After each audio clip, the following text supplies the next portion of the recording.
دل کو نرم کرو.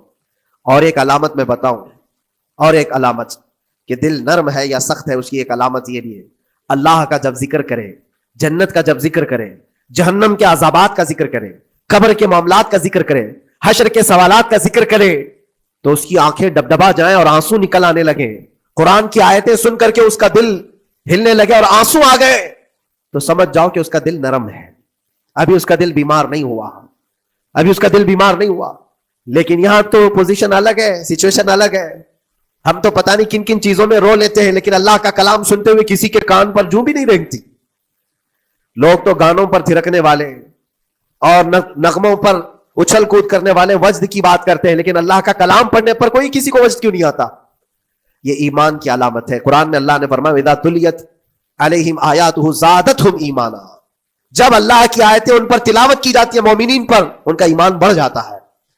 کیا آپ امام کے پیچھے قرات سن کر کے اپنے دل میں ہلچل محسوس کرتے ہیں؟ سننے کی طبیعت کرتی ہے. بلکہ ادھر نماز پڑھ کر کے جانے کے بعد آدھے گھنٹے کے بعد پوچھے آج پہلی رکعت میں کیا پڑھا تھا, دوسری رکعت میں کیا پڑھا, آپ کو پتہ ہی نہیں رہتا, یاد ہی نہیں امام صاحب کیا پڑھ رہے تھے, میں تو دکان کا حساب کتاب کر رہا تھا, کیا خبر ہے کہ انہوں نے کیا پڑھا.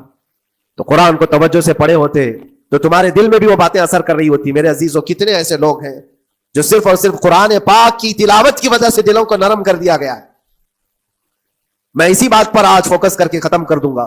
رجب المرجب بیج بونے کا موسم ہے, تو دل کے نرمی کے ساتھ ہی بیج بو, کیونکہ یہ زمین ہے تمہاری, اور زمین نرم نہ ہو تو کتنی بھی نیکیاں کرو کیا فائدے کی.